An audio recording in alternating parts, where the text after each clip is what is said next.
नमस्ते. आपलं अरविंद गणेश दामले चॅनेलमध्ये स्वागत आहे.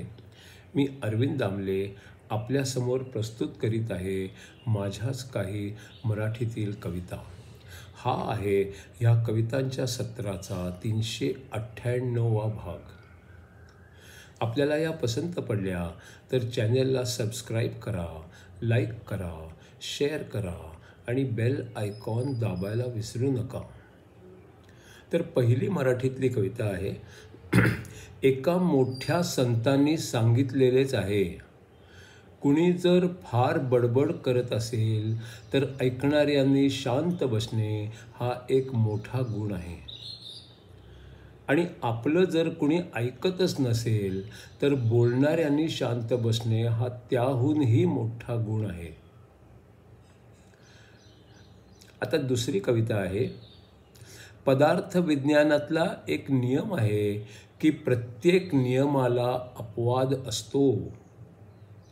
अगदी मी सांगितलेल्या या नियमाला देखील अपवाद असतो. आता तिसरी कविता आहे. हनुमान चालीसावर आधारित चौपाई क्रमांक 15. सनकादिक ब्रह्मादि मुनीसा, नारद सारद सहित अहिसा. सनकादिक ब्रह्मादि मुनीसा, नारद सारद सहज अहिसा. सनक सनंदन सनातन आदी मुनी, ब्रह्मा वगैरे सर्व देवता आणि शेषनाग असे सर्व तुमचं गुणगान करीत असतात.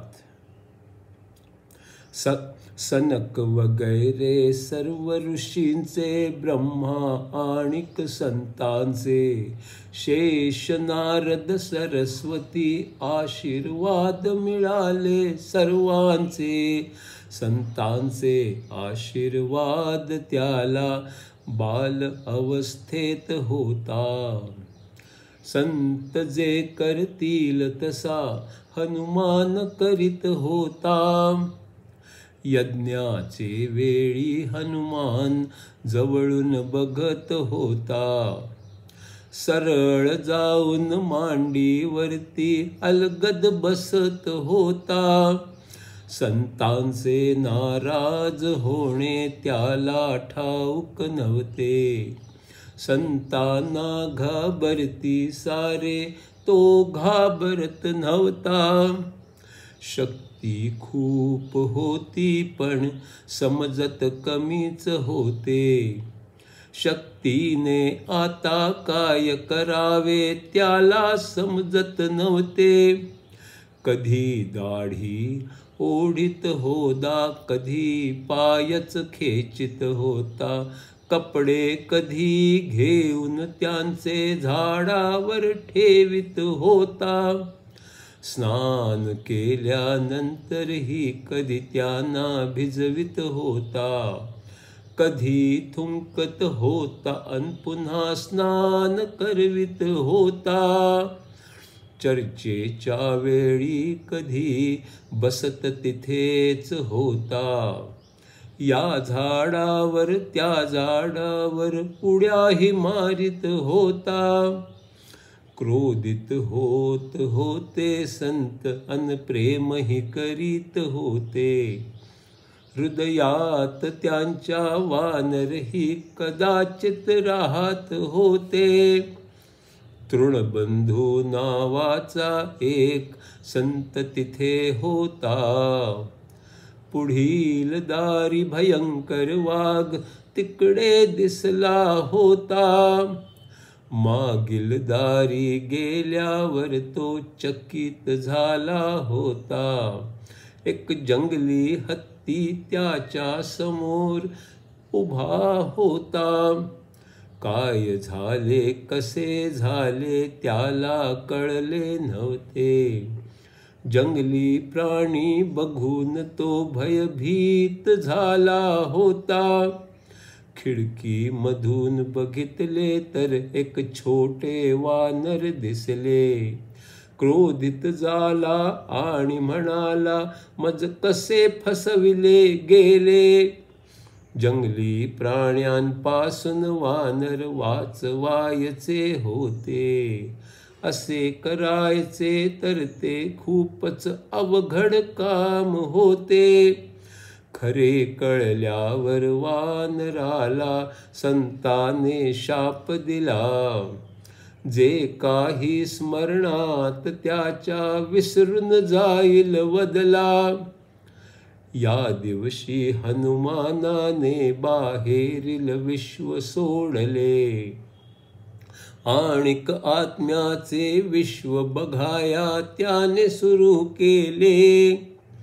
एका पर्वत शिखरावर तो ध्यानाला बसला.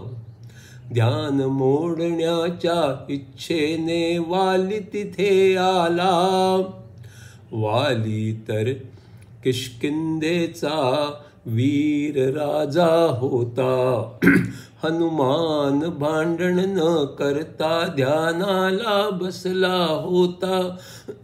मग वाली हनुमानाला शिव्या देऊ लागला.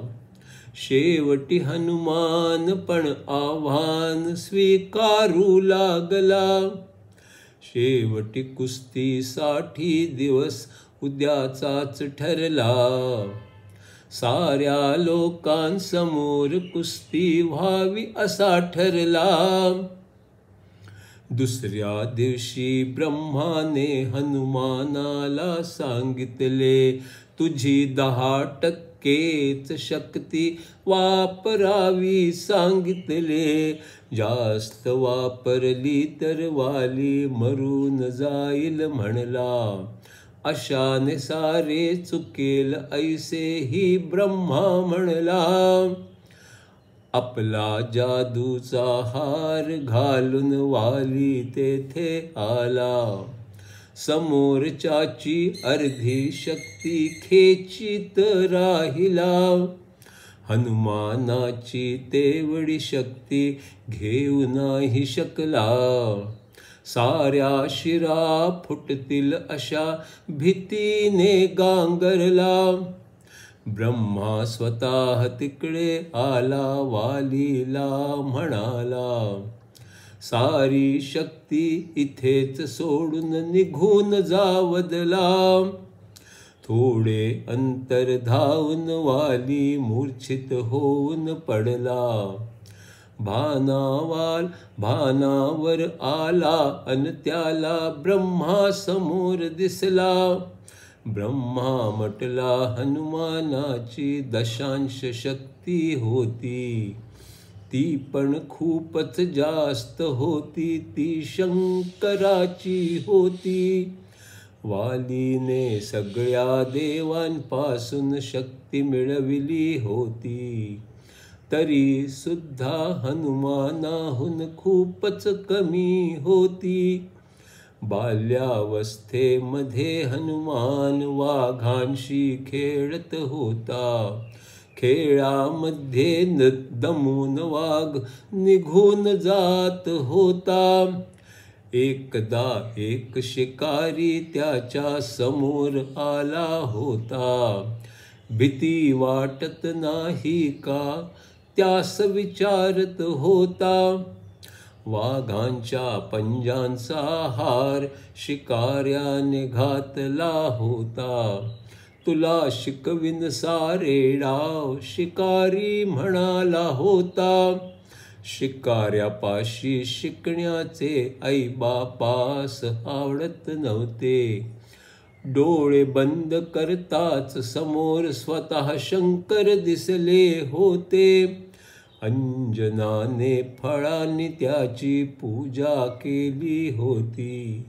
पाठोपाठ हनुमानाने ही पूजा केली होती.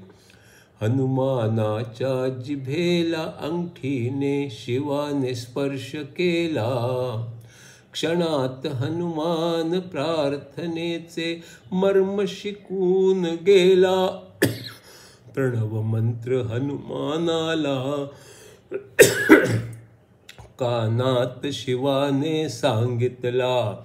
संगीत आणि विवेक दोन्ही शारदाने शिकविला.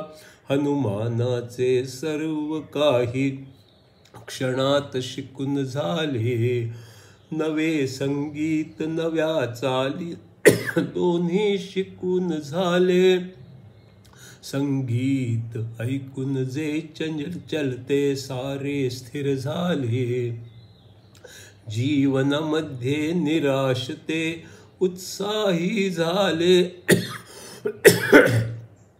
संगीत ऐकून नारदाची वीणा खाली पडली. विरघळलेली जमीन पण पुन्हा ठोस बनली.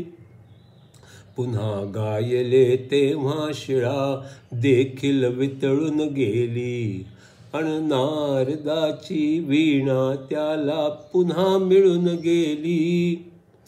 हनुमानाने किष्किंधेकडे जाणे सुरू केले. नारद देखील पाठोपाठ त्याने बोलाविले. नारदाने विचारले मला का बोलाविले. नारदाच्या चरण रजाला सर्व दूर पसरविले.